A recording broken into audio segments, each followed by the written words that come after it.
Purely capacitive circuit. சர்க்யூட்ல என்ன இருக்குது?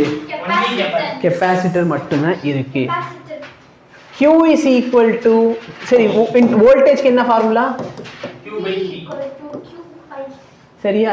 Confusion வந்துச்சுனா சார்ஜ் கண்டுபிடிச்சது CV ராமன் அப்படி ஞாபகம் வச்சுக்கோ. சரியா? Q is equal to CV. அப்ப சார்ஜ் வந்து CV ராமன். சரியா? இல்ல ஞாபகம் வைக்கிறதுக்கு இதே தான் வந்துட்டு வந்து செகண்ட் லெசன்ல சொல்லி இருப்பேன். இவங்க நான் தான் கண்டுபிடிச்சேன்னா நானும் இப்படி தான் ஞாபகம் வச்சிருக்கேன். நீங்க சொல்லிங்க ஞாபகம் வச்சிட்டே சொன்னேன். ரொம்ப பெருமையா இருக்கு. புரியுதா? as usual V is equal to என்ன எழுத போற? Not sin omega t. Equal to. அடுத்து என்ன? Sin omega t. Q by C equal to V not sin omega t. Okay. எனக்கு என்ன வேணும்? Current. கரண்ட் எப்படி கொண்டு வரலாம் சார்ஜ்ல இருந்து? dq by dt. dq by dt. Charge into dt current. q by dt தான். அப்ப என்ன பண்ற? by divided by dt. இங்க இருக்க t எப்படி கொண்டு வரணும்? எப்பா மேட்ச் கொள்ளாத. Angle. இப்ப சொல்லு. சார்ஜ் இருக்கு, கரண்ட் வேணும். I into t. Into dt na. Differentiating both.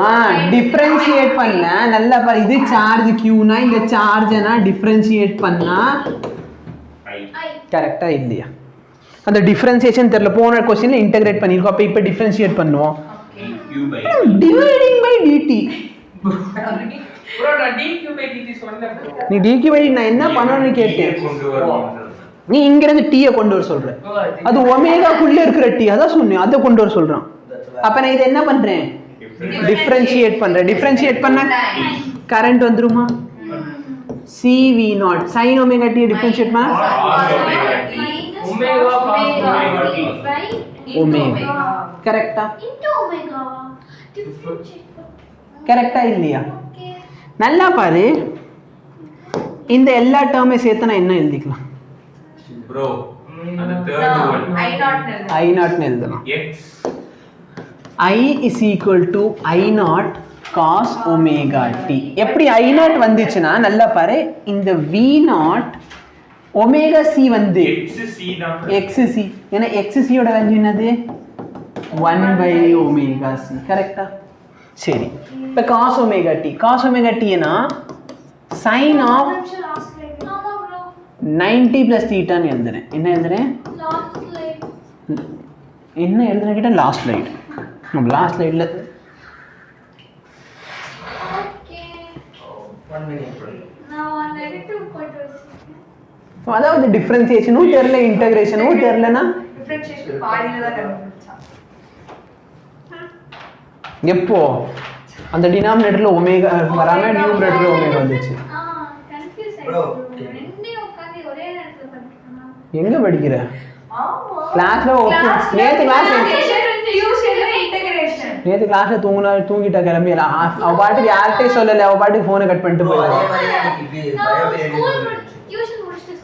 தேவையில்லை. No one is interested to listen. கரெக்டா? இப்போ நல்லா பாரு.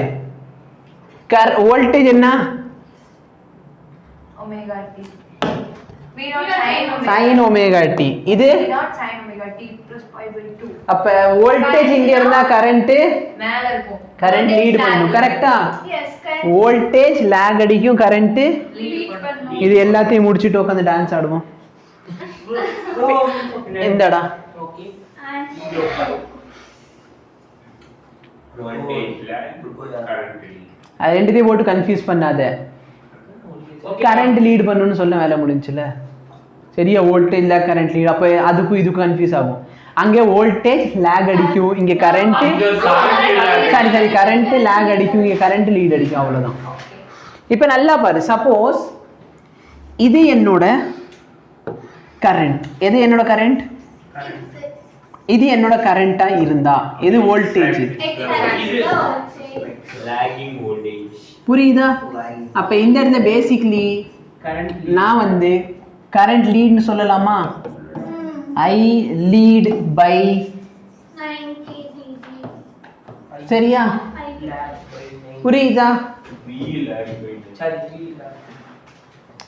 ஆமா if I am leading we lag கரெக்ட்டா நீ சொல்லு I am leading அப்ப நீங்க we are lagging அப்படினு சொல்லணும் கரெக்ட்டா I am lagging we are leading ரொம்ப பெருமையா இருக்கு bro இல்ல bro நான் சொல்றேன் நீங்க சொல்லுங்க I am leading physics are lagging சரி I am leading we are lagging இப்போ நல்லா பாரு வா கன்ஃபியூஸ் பண்ணுவோம் இது வோல்டேஜ் கன்ஃபியூஸ்ல டான்ஸ் ஆடு இது வோல்டேஜ் இது கரண்ட் எப்படி இருக்கும் ரெடி சரி இது கரண்ட் கீழ voltage இது கரண்ட்னா இது வோல்டேஜ் இது கரண்ட்னா கீழ வோல்டேஜ் நல்லா பாரு அப்படியே 90 டிகிரி திருப்பி இருக்கு வேற ஒண்ணும் பண்ணல கரெக்ட்டா இல்லையா ஓகே கிராஃப் வோல்டேஜ் எப்பவுமே sin θ அப்ப sin θ இது வந்து π/2 னு போட்டுக்கலாம்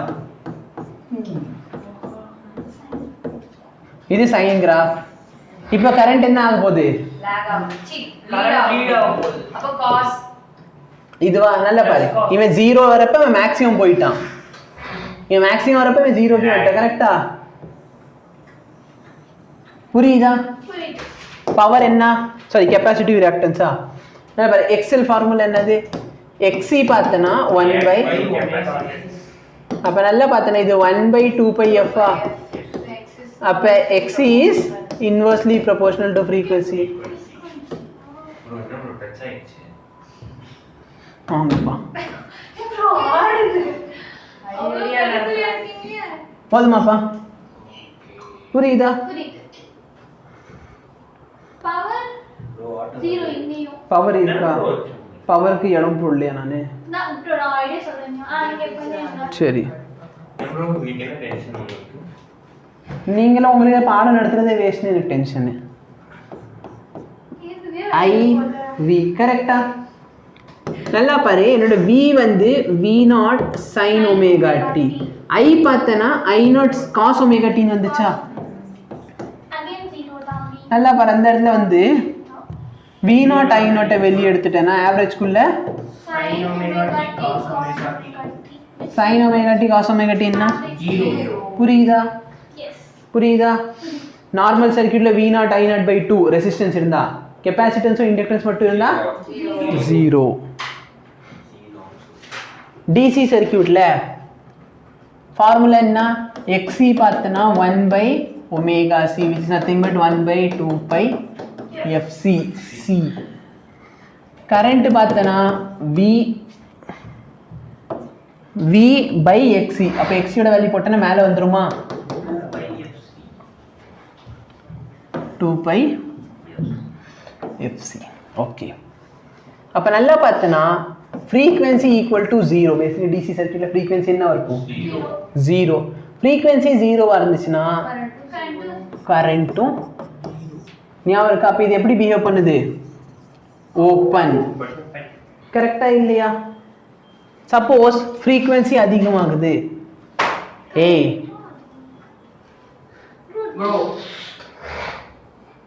டிவைட்ல ஒரு 1 2 இன்ஃபினிட்டி வராதா bro எக்ஸல் இன்ஃபினிட்டி இது correct xc is equal to infinity அப்ப கரெக்ட் தான் அதே நான் frequency வந்து இன்க்ரீஸ் பண்றேன் frequency அதிகமாயிருச்சுனா கரண்ட் என்ன ஆகும் அதிகமாகும் புரியுதா is equal to v/r தானா ஆமா பாப்பா r பாறா 1/ωc இன்வெர்ஸ்லி ப்ரொபோர்ஷனல் புரியுதா frequency இன்ஃபினிட்டின்னு போடுறா இந்த இடத்துல போய் frequency இன்ஃபினிட்டி போட்டா எக்ஸல் என்ன கிடைக்குது உனக்கு 1/∞ என்ன 0 கேட்டா தான் சொன்னாங்க இந்த இடத்துல இன்ஃபினிட்டி போட்டா புரியுதா அப்ப கரண்ட் பேசிக்கலி டிசி சர்க்யூட்ல ஓபன் மாதிரி அதாவது கெபாசிட்டர் இருந்துச்சுன்னா டிசிக்கு ஓபன் ஏசிக்கு ஒயர் மாதிரி பிஹேவ் பண்ணும் புரியுதா ஞாபகம் இருக்கா உனக்கு நடத்துகிறப்போ ஸ்டார்டிங்கில் கெப்பாசிட்டர் சார்ஜ் ஆகுறதுக்கு முன்னாடி கரண்ட்டை அலோவ் பண்ணுவான் ஒன்ஸ் சார்ஜ் ஆயிடுச்சுன்னா கரண்ட்டை அலோவ் பண்ண மாட்டான் அப்போ நல்லா பாரு அது டிசி சர்க்யூட்டில் ஓப்பன் ஆயிடும் கரண்ட்டை அலோவ் பண்ண மாட்டான் அதே நான் ஏசி சர்க்யூட் கொடுத்தேன்னா கரண்ட்டை அலோவ் பண்ணுவேன் இது ஞாபகம் வைக்கிறதுக்கு நான் ஷார்ட்கட் ட்ரிக்ஸ் எல்லாமே சொல்லி கொடுத்துருவேன் சரியா இது பாரு a capacitor of 1 microfarad is connected to an AC source of EMF எவ்வளோ சைன் கரெக்டா இதே ஒரு விஷயம் நோட் பண்ணுவோமே எதனால கரண்ட் லீட் அடிக்குது வோல்டேஜ் லேக் எனர்ஜி ஸ்டோர்ட் எவ்வளோ half CV ஸ்கொயர் கரெக்டா அப்ப எது ஸ்டோர் ஆகுது சார்ஜ் வோல்டேஜ் அப்ப எனர்ஜி தான் அப்ப ஸ்டோர் ஆகும் energy in terms of what voltage voltage அப்ப இங்க வோல்டேஜ் ஸ்டோர் ஆகுதா ரெண்டு பேருக்கு திரும்பி ரேஸ் வைக்கிற யாருக்கும் வோல்டேஜ்க்கும் கரண்ட்க்கும் ரேஸ் வைக்கிற வோல்டேஜ் ஸ்டோர் ஆயிடுச்சு அப்ப கரண்ட் முந்திட்டு போயிடுவானா போனதப்ப என்ன ஆச்சு half LI ஸ்கொயர் அப்ப அங்க என்ன ஸ்டோர் ஆச்சு கரண்ட் ஸ்டோர் ஆனா கரண்ட் பின்தங்கிட்டான் கெபாசிட்டர்ல கரண்ட் முந்திட்டு போயிட்டான் ஏன்னா வோல்டேஜ் ஸ்டோர் ஆக ஆரம்பிச்சு புரியுதா